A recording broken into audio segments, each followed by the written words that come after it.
Bismillahirrahmanirrahim. Assalamualaikum warahmatullahi wabarakatuh. Kami dari kelompok 3 akan mengisahkan kembali kisah daripada biografi Abu Bakar As-Siddiq radhiyallahu anhu. Yang pertama adalah biografi Abu Bakar As-Siddiq radhiyallahu anhu. Abu Bakar As-Siddiq lahir pada tahun 572 Masehi di kota Mekah. Berasal dari keturunan Bani Taim, suku Quraisy. Nama asli Abu Bakar As-Siddiq adalah Abdul yang mempunyai nama hamba Ka'bah. Kemudian diubah oleh Rasulullah SAW menjadi Abdullah yang berarti hamba Allah. Rasulullah juga memberikan gelar kepada Abu Bakar, yaitu gelar As-Siddiq yang artinya benar, sehingga dikenal dengan sebutan Abu Bakar As-Siddiq. Ibu Abu Bakar bernama Ummu Al-Khair Salma binti Sahar, sedangkan ayah Abu Bakar adalah Abu Quhafah. Beliau juga ayah dari Siti Aisyah, istri Nabi Muhammad SAW. Abu Bakar menikah di usianya yang sangat muda dengan Utaulah binti Abdul Uzza.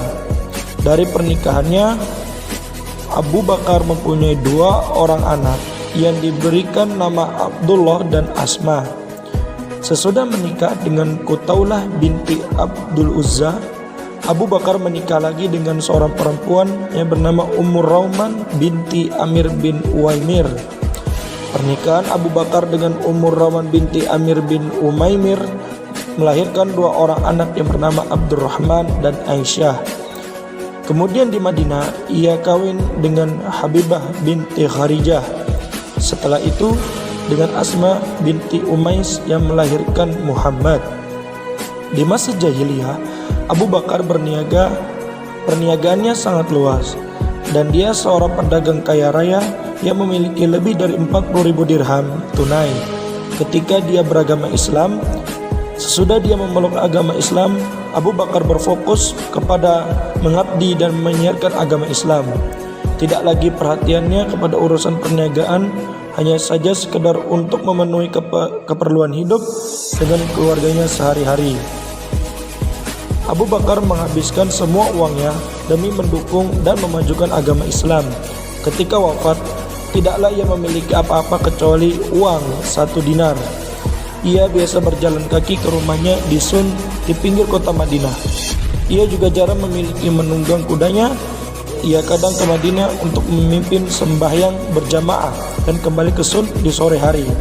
Setiap hari Abu Bakar membeli dan menjual domba dan mempunyai sedikit gembalaan yang sesekali harus digembalakan sendiri. Sebelum menjadi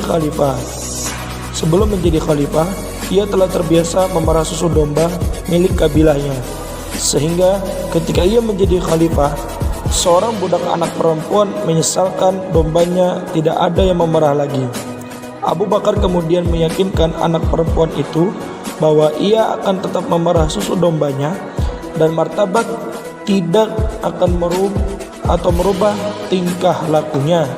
Sebelum wafat, ia memerintahkan menjual sebidang tanah miliknya dan hasil penjualannya dikembalikan kepada masyarakat muslim sebesar sejumlah uang yang telah ia ambil dari masyarakat sebagai.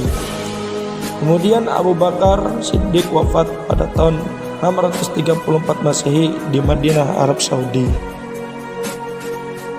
Lanjut ke proses pengangkatan Abu Bakar menjadi khalifah. Beberapa bulan setelah ibadah haji, perpisahan Rasulullah sakit demam. Sekitar bulan Safar tahun 11 Hijriah, demam Rasul semakin hari semakin bertambah. Keadaan Nabi mencemaskan hati sahabat-sahabatnya kaum muslimin, sebab Nabi jarang sekali sakit. Tubuhnya kuat, sehat dan selalu segar. Nabi dalam keadaan sakit, semangat pengabdiannya kepada Allah tidak pernah padam. Jika terasa badannya agak sehat, maka dengan kepala yang dibalut Nabi Muhammad SAW tetap mengimani sholat di masjid. Sampai pernah Nabi pergi ke masjid harus dipapah oleh Ali bin Abi Thalib. Pernah Rasulullah harus sembahyang sambil duduk. Sementara itu ide-ide atau metode Sayyidina Abu Bakar. Pertama, di bidang politik. Terpilihnya Sayyidina Abu Bakar menjadi khalifah, mulailah beliau menjalankan kekhalifahannya baik sebagai pemimpin umat maupun kepala pemerintahan. Sistem politik Islam pada masa Abu Bakar As-Siddiq bersifat sentral, sehingga kekuasaan legislatif, eksekutif, dan yudikatif terpusat di tangannya. Meskipun demikian, dalam memutuskan suatu masalah, beliau selalu bermusyawarah dengan para sahabat.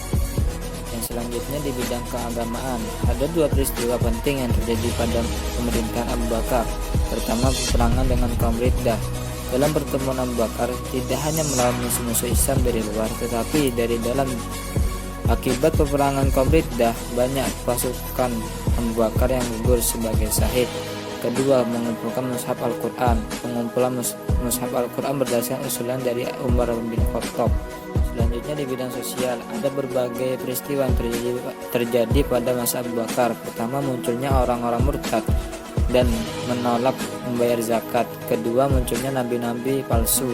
Selanjutnya di bidang ekonomi, ada beberapa kebijakan yang dijalankan oleh Sayyidina Abu Bakar dalam memajukan bidang ekonomi. Di antaranya adalah kebijakan umum, penerapan prinsip bersamaan, amanat Baitul Mal, distribusi zakat, administrasi dan organisasi pemerintahan Abu Bakar. Cukup sekian prestasi kami. Kesimpulan dari presentasi tersebut ialah sejarah kehidupan seorang Abu Bakar merupakan contoh teladan sebagai pemimpin yang dapat ditiru dan diterapkan dalam kehidupan manusia. Hal ini dikarenakan setiap orang merupakan pemimpin bagi dirinya, dan apabila individu itu sebagai pemimpin suatu masyarakat, maka tindak tunduk dan kepribadian dari Abu Bakar dapat digunakan untuk menjadi seorang pemimpin yang sukses dalam kehidupan dunia dan akhirat.